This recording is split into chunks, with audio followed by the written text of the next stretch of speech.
Hello, this is Eddie. Welcome back to my channel. Today I want to talk about the real estate, the housing in China, especially for a second tier city like Xiamen, Fujian. Honest with you, I own a property here in the city, and I'm not here to tell you why I love it. I'm here to tell you why we do it and why, even knowing what I know, I still did it. So the first point is contradiction. It's really contradictory that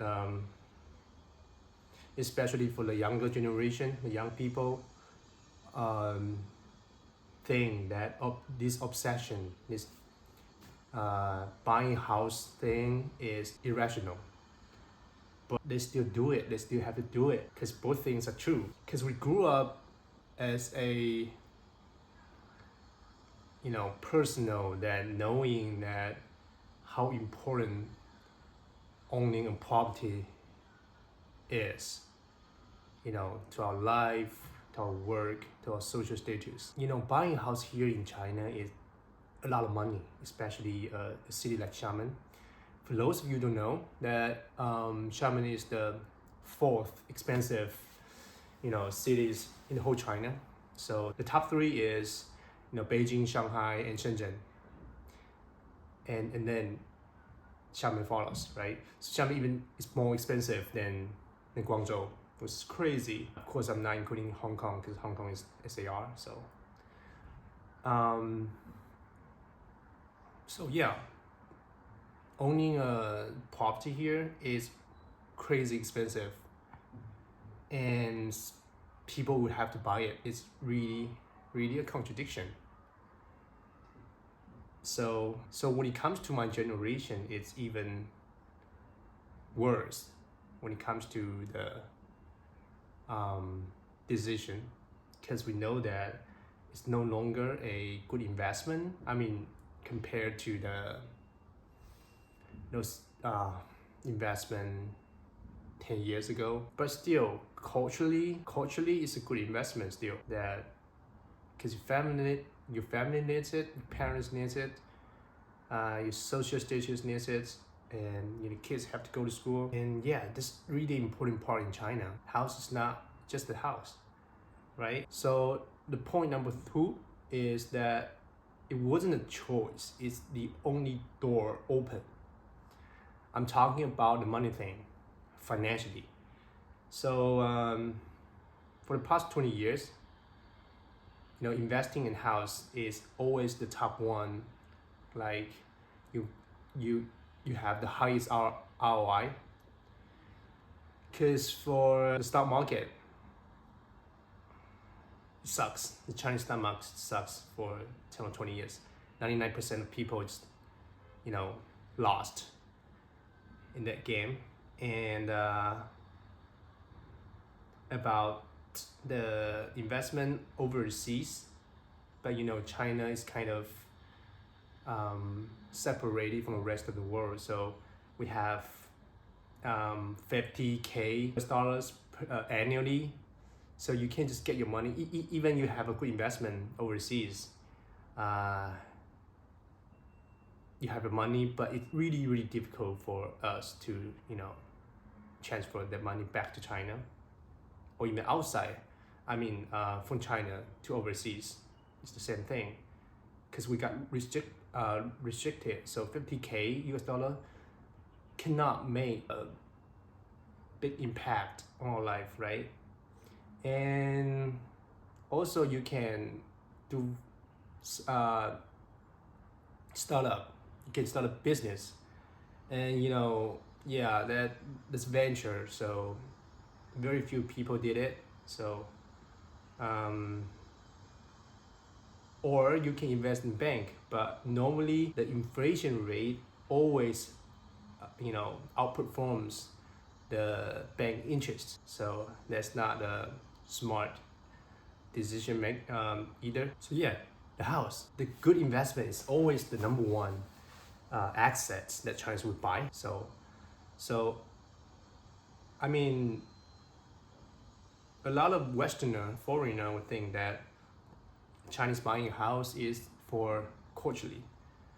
Yeah, Culturally, that's one thing, but the money thing is a second big part. Because for those people who bought property like 10 or 15 years ago, they make a shit ton of money.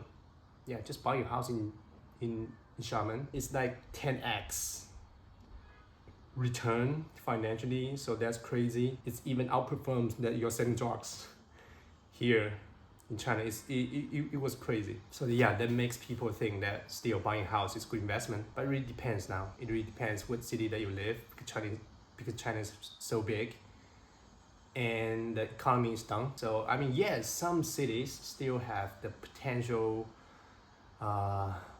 It has the fast growth in that sector, but for most cities in China, not anymore. So my point number 3 is that in China, buying a house isn't just a financial decision. It's a kind of social tax. A house in China isn't just a house. It's a bundle, right? Yeah, I'm talking something culturally still, that if you don't own a house, if you don't pay that social tax, you'll be outside the mainstream like society, right? You have to. I mean, previously you have to buy a house to get married. You have to have a house so that your kids can go to school. If you don't have that, your kids can still go to school, but you don't have that school that you want, because there's a concept in China that you have to own the property under your name, so your kids can go to that public school in the area automatically.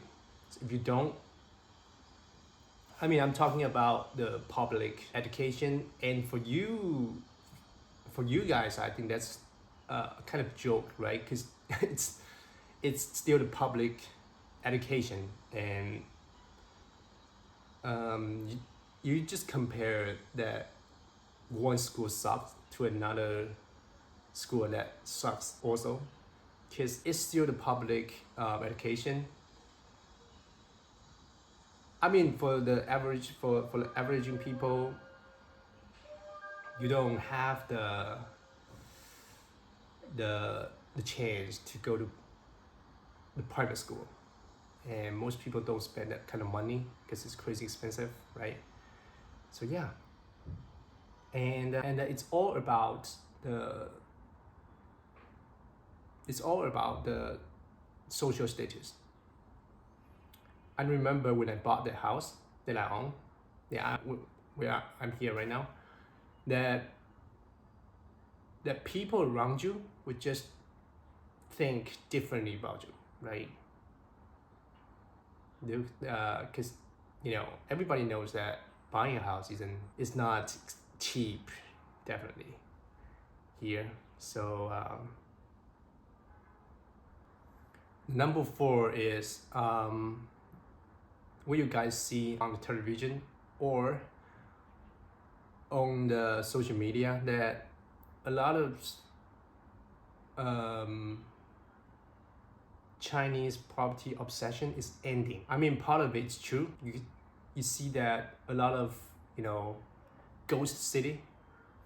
It has a lot of empty like buildings or fancy apartment, but no one lives there, right? Because Chinese building too many houses, and those are ghost city and everywhere. In some cities, those are real.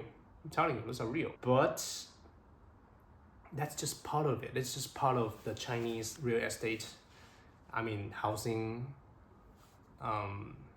status, right? Because China still has one of the largest populations in the planet, so there's still a demand there, but people just rush to first tier and second tier cities in China. So those ghost cities that you saw are the third or fourth or fifth tiers cities in China. Those exist, right? But this buying house thing never ends, especially in my cities. I mean, yes, market's down. Market's down doesn't mean it's dead, right? It's not dead. It will never.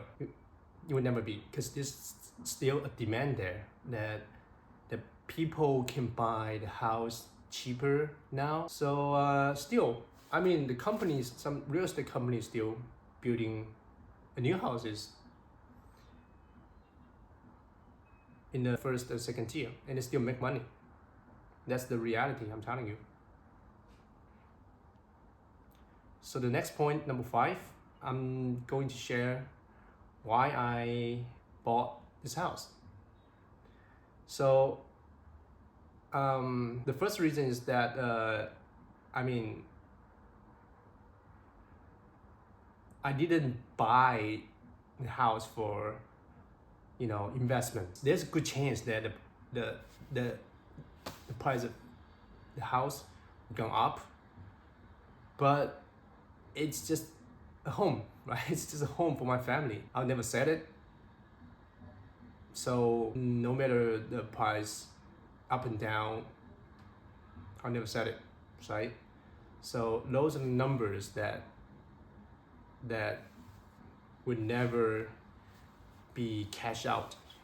So yeah, it's for a family, because, you know, China is not the same. It's not like the Western world or some developed country that the tenant got protected by the world. I have a few years, like 6 or 7 years renting a house, and I didn't feel great, because the Lord with some, you know, they can just sell it and they would kick you out. That's one thing. The other thing is that you cannot, you know, really decorate the house that the way you want, right? For the floor and the wall, and you want to invest some kind of furniture, but when you move, you know, it's gonna be a chaos. Definitely not fun. So I hated it. That's why I decided to to invest this kind of money just to buy a home for me and my family. And plus the kids need to go to school. So why not? Even though, yeah, this is a shit ton of money, but I still did it. And I want my family, my kids and my wife to, you know, have this belonging feeling to this place. I want a place that my kids gonna have a good time in the childhood. So it's about a family, it's about an inner peace. We need a shelter in the city. So yeah, it's pretty simple. It's not for the money. And yes, it brought me a lot of the other advantage, you know, from the society, from the system. The people would think, hey, you're doing great financially. How can you afford this, a house like this? But no, I cannot. I just get, you know, 30 years mortgage, and that's definitely not fun. And also, part of the reason is that I want to push myself a little bit, because I knew that I'm gonna do something great. I can't tell, but I just, you know, think that I'm still under 40, right? I mean, I'm 38 this year, but I'm turning 38, but I think I still have this, you know, energy, you know, this passion to run my business. Even I'm a small business owner, but I think the life, I mean, financially, it's not linear, right? It's exponential. So I think financially, I'm going to do great. I have faith in myself. So I think, hey, just buy a house and push myself a little bit, so I can do this. So yeah, you know, the moment that I bought my house, it just spent I think 2 days only. We didn't know we're going to do it, because we're just checking around. Hey, we see this real estate app that this house is selling, and me and my wife went here to check things, and at first sight we loved it, so we did it. And also, I watched this episode, one episode of DOAC that the guest is J.L. Collins, the author of The Simple Path to Earth. The Simple Path to Wealth. That he didn't like encourage young people to buy a house. Probably don't want to go buy a house because people typically buy a house they can't possibly afford. He's right. I mean, but for the Western world, that's not the concept for the Eastern, especially for China, because it's everyone gonna have a different answer on that. This is not a black or white thing, because for example, for me, buying a house was one of the smartest decision that I ever made. But also the other friend that I know, they got stuck.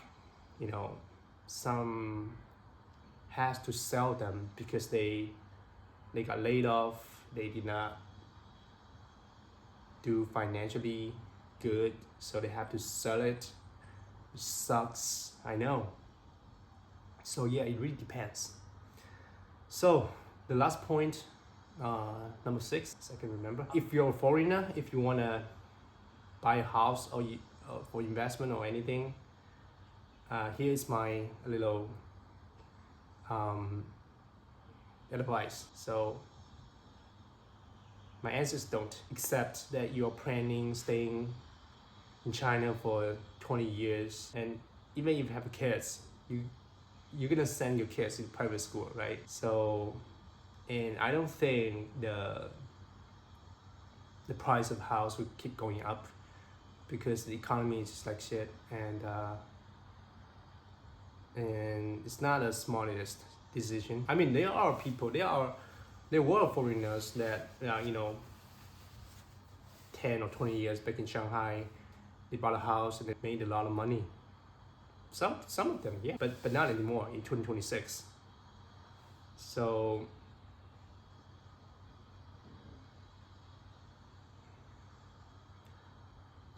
the logic behind it is that the Chinese real estate is for Chinese family, for the social, demand, the social status, for the kids, for the family. But for the foreigner investors, it's not. I mean, it really depends on what cities they invest in, but most of them will not give you a juicy like ROI. So it's a system optimized for marriage and schooling, not for ROI.